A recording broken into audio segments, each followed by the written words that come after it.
Oi, eu sou a Sofia e eu tô aqui para apresentar para vocês o novo módulo do Telecurso 2000 Profissionalizante. É Metrologia, que é a ciência das medidas e das medições.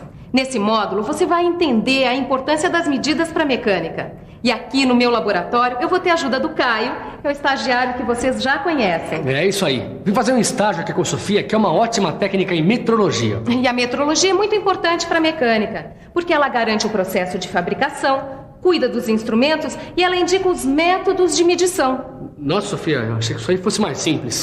Tudo isso é para buscar qualidade e garantir uma intercambiabilidade de peças. E peraí, agora eu não entendi nada. Explica isso aí direito, vai.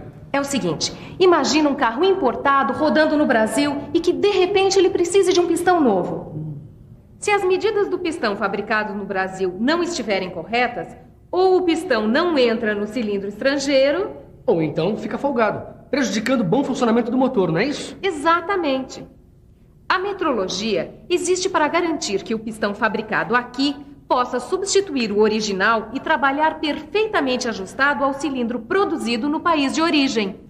E para que essa qualidade seja atingida, é necessário o uso de instrumentos de medidas. Esse é o tema do nosso módulo.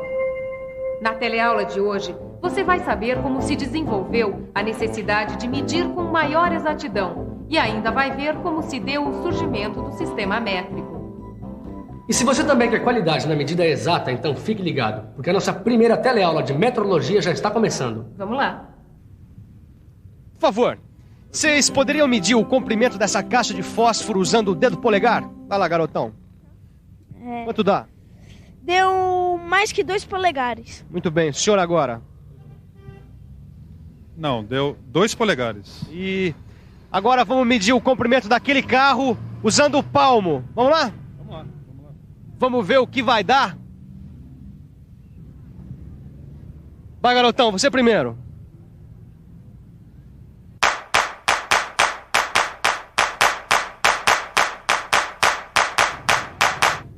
Quanto deu? 25 palmos. 25 palmos. Senhor, por favor.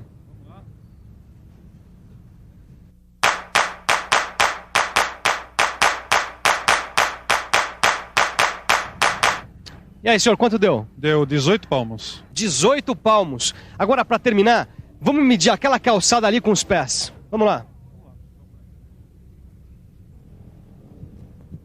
Então, nós vamos medir essa calçada daquela ponta até aquela. Garota, é com você.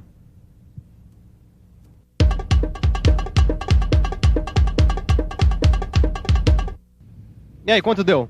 25. 25 pés. Senhor, por favor.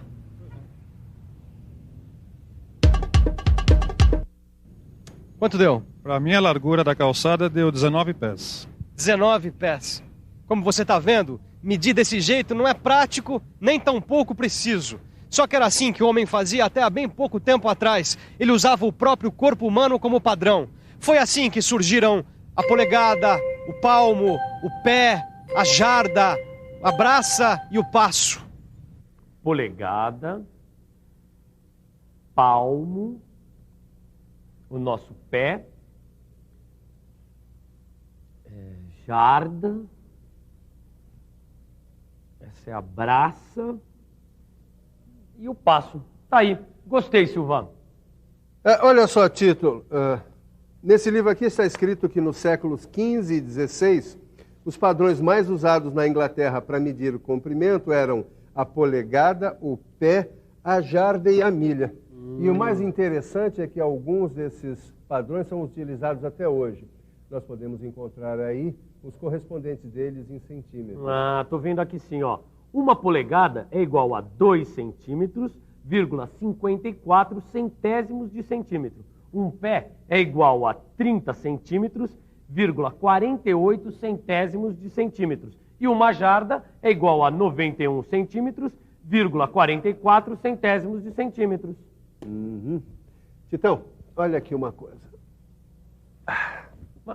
Mas o que é isso, Silva? A Bíblia? A gente vai rezar agora? Que rezar, Titão. Eu estou querendo te mostrar que a preocupação do homem com as medidas é muito antiga.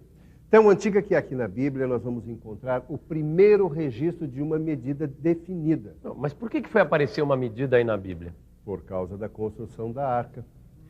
O Criador mandou que Noé construísse uma arca com certas dimensões, usando como padrão o côvado. O côvado equivale a 3 palmos, o que dá mais ou menos 66 centímetros. Mais ou menos 66 centímetros? Isso é na medida que se apresenta, Sofia? Olha, como cada corpo é diferente do outro, então as medidas deviam variar demais, né? Isso que você está falando, Caio, tem a ver com a padronização. Se a medida do corpo varia de uma pessoa para outra, não existe uma medida oficial. Pois é. Tu já imaginaste como é que seria a mecânica sem medidas padronizadas? Isso nem dá para imaginar. Pois é. Os antigos já tinham percebido isso e, de alguma maneira, eles buscaram um jeito de encontrar essa padronização. Por isso, todas essas unidades eram baseadas no corpo do rei e tinham de ser respeitadas por quem realizasse medições naquele reino. O problema é que, se o rei morresse, mudavam todas as medidas, né? Para evitar problemas assim, os antigos egípcios criaram um padrão único para a medida deles, que era o cúbito. O cúbito era igual à distância do cotovelo à ponta do dedo médio. Mas, de novo, o corpo como referência? Só que, desta vez, ao invés do corpo, eles utilizaram barras de pedra com o mesmo comprimento em suas medições. Foi aí que surgiu o cúbito padrão. O problema é que o cúbito padrão em barra de pedra não era um instrumento muito prático para ser usado numa construção. Por isso, foram gravados comprimentos equivalentes ao cúbito padrão nas paredes dos principais templos egípcios. Assim, cada um podia conferir periodicamente o tamanho da sua barra e ficava mais fácil construir uma pirâmide. E foi exatamente o que os franceses fizeram com a toesa no século XVII. Toesa era a unidade de medida linear usada na França. Olha, esse livro aqui conta que eles materializaram a toesa em uma barra de ferro com 2 pinos nas extremidades e chumbaram essa barra na parte externa do Grand Châtelet, em Paris. Ah, pelo jeito assim, ficava à disposição de quem quisesse aferir os seus instrumentos. Mas, Silva, quanto é que valia uma toesa? A toesa equivalia a 6 pés, o que dá mais ou menos 182 centímetros e 9 décimos de centímetro. Pelo jeito, desde aquela época, os franceses sacaram a importância de se ter uma medida padrão. Aí pegaram e chumbaram a barra na parede. Pois é, e nem assim eles resolveram o problema. É que o material se desgastava com o passar do tempo e o padrão teve que ser refeito. E para que não fosse mais preciso refazer esse padrão, com o tempo surgiu um movimento procurando criar uma unidade natural. Como assim natural? O que se queria era adotar uma unidade que fosse encontrada na natureza e facilmente copiada, criando assim um padrão de medida. Tá mais do que na hora de parar com essa história de copiar as medidas do corpo humano, né? Mas eles queriam também que essa unidade natural, ela tivesse os seus submúltiplos estabelecidos segundo o sistema decimal. E esse sistema, ele foi inventado pelos hindus 4 séculos antes de Cristo. E qual foi a unidade natural encontrada? Ficou acertado que a nova unidade deveria ser igual à 10ª milionésima parte de 1/4 de meridiano terrestre. Essa nova unidade foi chamada de metro. A palavra metro vem do termo grego metron, que significa medir. Bom, para calcular o meridiano da Terra, foram escolhidos 2 astrônomos franceses, Delambre e Méchain. Utilizando a toesa como unidade, eles mediram a distância entre Dunkerque e Montjuïc, perto de Barcelona. Bom, a partir daí foram feitos cálculos e chegou-se a uma distância. Essa distância foi materializada numa barra de platina com secção retangular, parecida com essa daqui, que tem 4,05 por 25 por 1000 milímetros. O comprimento dessa barra de platina corresponde ao comprimento da unidade padrão metro. Esse metro materializado passou a ser chamado de metro dos arquivos. Só que com o desenvolvimento da ciência, verificou-se que uma medição mais precisa do meridiano da Terra iria dar num metro um pouco diferente. Assim, a primeira definição foi substituída por uma segunda definição. De acordo com essa nova definição, o metro é a distância entre as 2 extremidades da barra de platina depositada sobre os seus pontos de mínima flexão a uma temperatura de 0 graus Celsius. Naquela época, escolheu-se essa temperatura porque ela era mais fácil de ser alcançada pelo derretimento do gelo. Só que essa segunda definição do metro também não foi a definitiva. Como o avanço científico provocou exigências tecnológicas maiores, logo viram que o metro dos arquivos apresentava alguns inconvenientes. Que tipo de inconveniente, Silva? Eu li outro dia que o paralelismo das faces não era perfeito.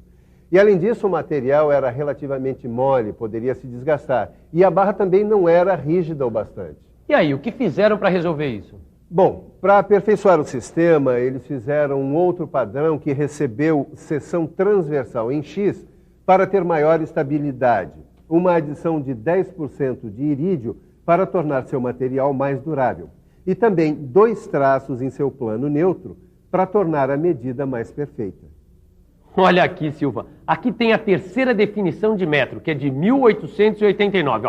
Está escrito assim: o metro é a distância entre os eixos de 2 traços principais marcados na superfície neutra do padrão internacional depositado no Bureau International de Poids et Mesures, na temperatura de 0 graus Celsius e sob uma pressão atmosférica de 760 milímetros de mercúrio e apoiado sobre os seus pontos de mínima flexão. Ufa! Como você viu, Titão, naquela época a temperatura de 0 graus Celsius continuava servindo para definir o padrão de metro. Bom, e hoje em dia, essa temperatura continua servindo como referência? Hoje em dia, a temperatura de referência para calibração de instrumentos é de 20 graus Celsius. É nessa temperatura que o metro utilizado em laboratório de metrologia, ele tem o mesmo comprimento do padrão encontrado em Sèvres, na temperatura de 0 graus Celsius. E como o 0 grau continua servindo como referência, então parece que finalmente chegaram a uma definição de metro, né? Não é bem assim, Caio. A partir de 1889 ocorreram outras modificações. Hoje o padrão em vigor no Brasil, ele é recomendado pelo Inmetro e é baseado na velocidade da luz. Na velocidade da luz? Nossa!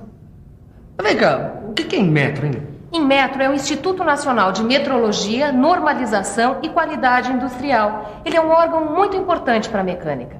E adotou o metro como sendo o comprimento do trajeto percorrido pela luz no vácuo, durante o intervalo de tempo de 1, dividido por 299.792.458 avos do segundo. Só que todas essas definições, elas apenas estabeleceram com uma maior exatidão o valor de uma mesma unidade que é o metro. Mas para que tanta exatidão, Sofia? Ora, porque a metalmecânica trabalha com tolerância mínima. Tolerância, diferença máxima admitida entre um valor especificado e obtido. Margem especificada como admissível para o erro em uma medida ou para discrepância em relação a um padrão. Para o pedreiro que construiu esse prédio, essa margem especificada como admissível, ou seja, a tolerância, pode se dar em centímetro. Já o marceneiro que fez esse móvel trabalha com uma tolerância em milímetro, que é 10 vezes menor que o centímetro. Agora, para o profissional de metalmecânica, essa tolerância tem que se dar em micron, que é 1000 vezes menor que o milímetro. Essa relação entre essas e outras unidades derivadas do metro, você encontra descrita no seu livro de estudo.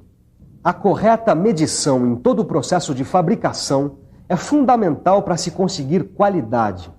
E para que a medição seja de fato correta, é importante que um instrumento de medir esteja calibrado. Agora, tão importante quanto calibrar os seus instrumentos é revisar tudo que a gente aprendeu até agora. Vamos lá? E atenção, se liga aí que é hora da revisão. Nesta primeira teleaula do módulo de metrologia, você aprendeu que antigamente as medidas se baseavam no corpo humano e que mais tarde foi adotada uma unidade natural que podia ser facilmente copiada. Essa unidade foi chamada de metro e recebeu diversas definições, como você pôde acompanhar. Na próxima teleaula, você já vai aprender a usar os instrumentos básicos da metrologia. Enquanto isso, faça os exercícios no seu livro de estudos. E até a próxima teleaula. Tchau. Tchau, tchau.